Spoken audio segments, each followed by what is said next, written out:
Welcome everyone to the next episode. This one is going to be a little bit more focused on one major task, and that's because I got a new anchor.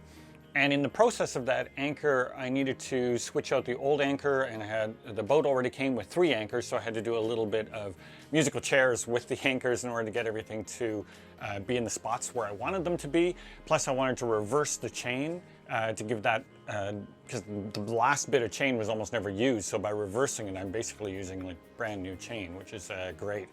So there was a bunch of things that had to go into that process, and a couple other things, and well, it wouldn't be an episode without engine work now, wouldn't it?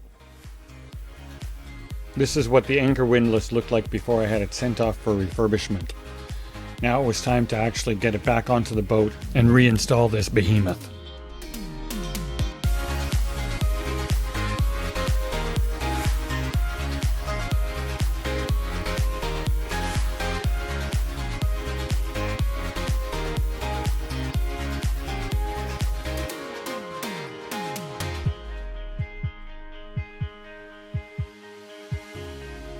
I'm planning to install the windlass today or tomorrow, and before doing that I wanted to actually clean out the anchor locker itself now that the chain is actually removed. And that is all the way up the front here in the V-berth, which tends to be the garage. And then back in behind here is where the anchor locker is. So you can see I have the down tube there for the windlass protruding through. That's where the motor will attach to, and then those big wires will also, but I wanted to get all this stuff cleaned up first. Still looks like to be seaweed, probably from the Sea of Cortez still in there. Ow!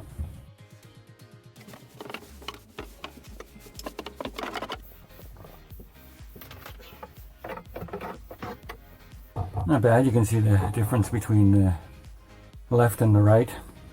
It's difficult to get all the way into those corners, but I remembered how my mom would take a rag, a cloth, and then wrap it around a broom and use that for a mop. So I was able to at least dry it up a bit.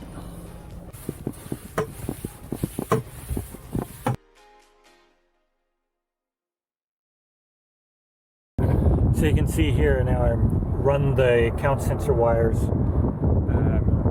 down through there. I've added a little bit of sealant down for the sensors themselves, and then that goes down through the deck. And there goes an F-18, I believe.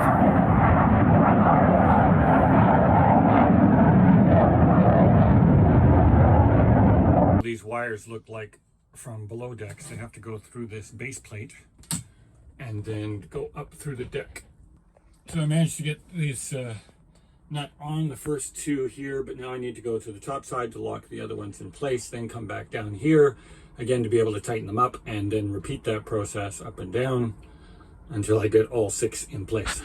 The electric motor was the most challenging to mount by myself. I needed to use some ratchet straps to be able to hoist it up while lining up the keyway at the same time. It took me a while to figure this out. With the motor finally mounted, I was able to hook up the final electrical connections, and it was time to actually test it out.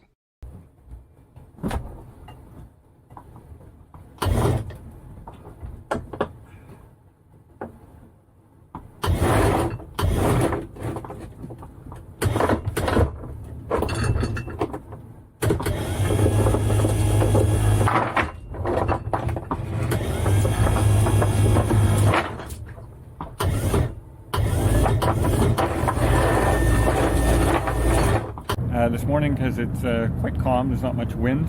There's a bit of chop from passing boats, but not too much to worry about. So it's a good time for me to, speaking of which, it's a good time for me to change out the anchors.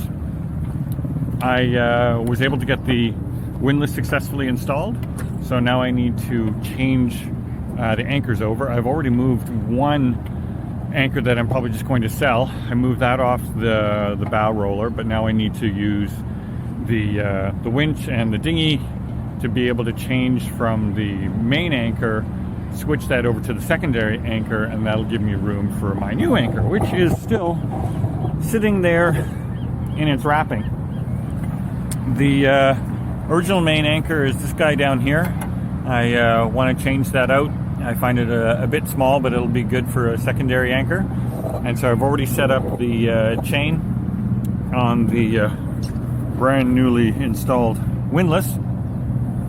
I've run a chunk of Dyneema here that I'm going to actually use to lower the anchor from once I'm in the dinghy. So I can lower the anchor into the dinghy while I'm standing in the dinghy, switch it over to the chain, then come back on the boat and then hoist it up on the port side.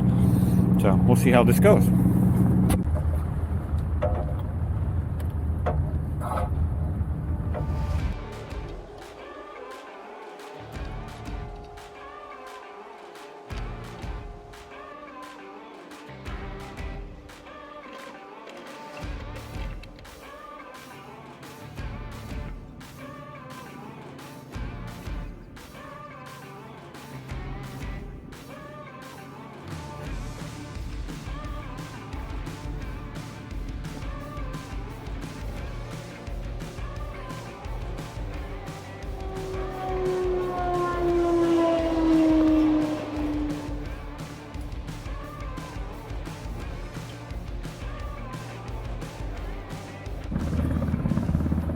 Okay, now I can climb back on board and winch that one up, and I'm going to have to do the same thing all over again, but with the new anchor kind of in reverse. I'm going to have to put it in the dinghy first, using probably the boom as a bit of a hoist, because that puppy is really heavy, probably double the size of the other one.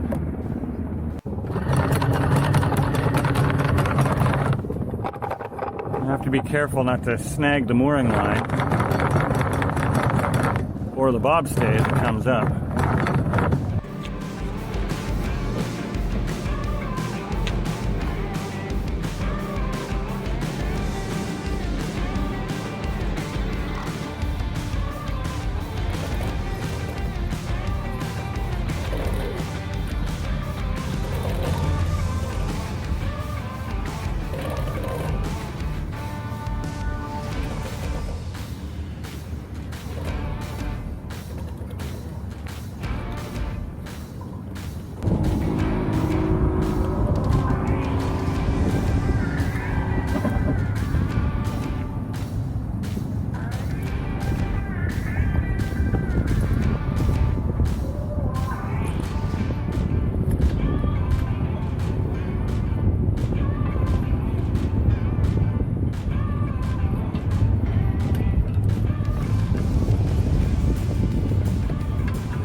Wow, that actually worked. Let's see if we can crank this anchor up.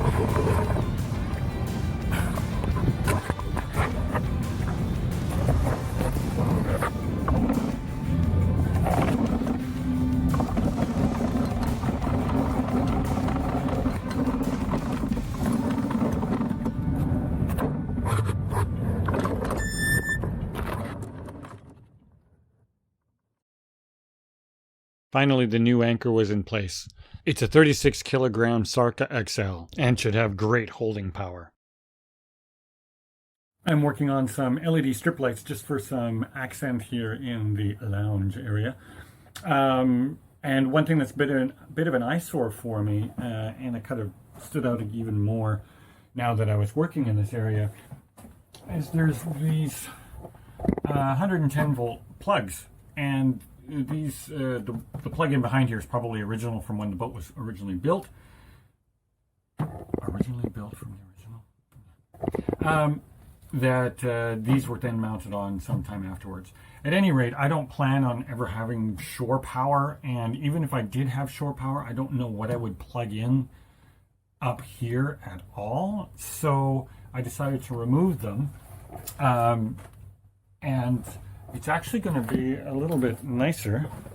I'll show you the steps, but I've already started working on the one on the other side, and it was right here. And so I've sanded back the wood a little bit. I'm going to have to add some more teak oil to get this to match. But I was just able to use a wooden plug, similar to like this here.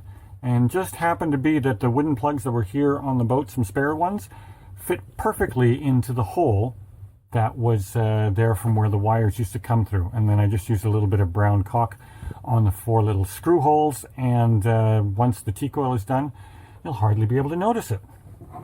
And then of course here is the lovely lamp that I had refurbished with new lamp oil and a new wick and the glass chimney, and then this morning I broke the glass chimney. Yeah, I'm a bit of a klutz.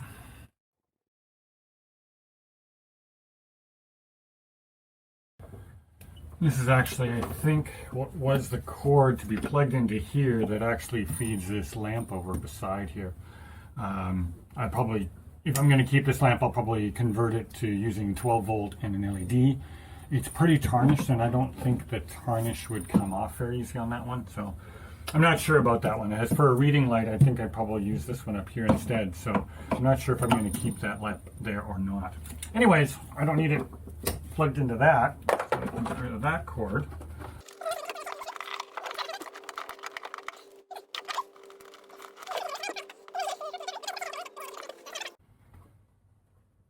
So I've sanded this down a bit, rounded it off a bit more just to try to get it to fit a little bit better.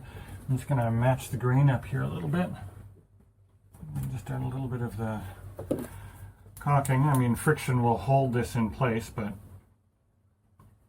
just in case over time, with changes in humidity and swelling of the wood. Okay.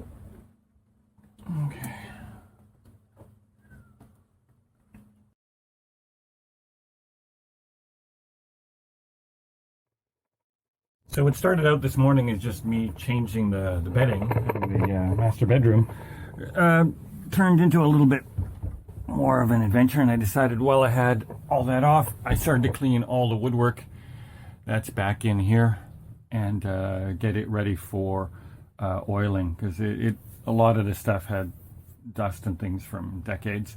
Also, this mattress is a little bit too big, and it actually blocks some of these doors, so I'm going to cut it down so it'll fit a lot easier. You can see here how the mattress length blocks access to be able to open up these doors. It does, because of the height, it does restrict some access to some of these other cabinets, but I'm not too worried about those, because I'll probably use those just for items that I need only once in a while. So that's not as big of a concern, because this mattress being so thick, the original mattress probably wasn't that thick and didn't block that, but I love it. It's a really nice, comfortable mattress. I got to take this cover off to cut it down, and then I'll also wash the cover because it needs that as well. There's also a mattress topper, and that makes it actually much easier to put the bedding on, because I just put the fitted sheet on the topper itself, and I'm trying to wrestle with this massive thing, trying to get into all the corners. So after I ever so delicately hacked off a chunk of mattress, I then sewed the cover on back a little bit, and then voila, I had a nice fitting mattress. Also, before reinstalling the windlass controls here at the helm, I refinished the woodwork too.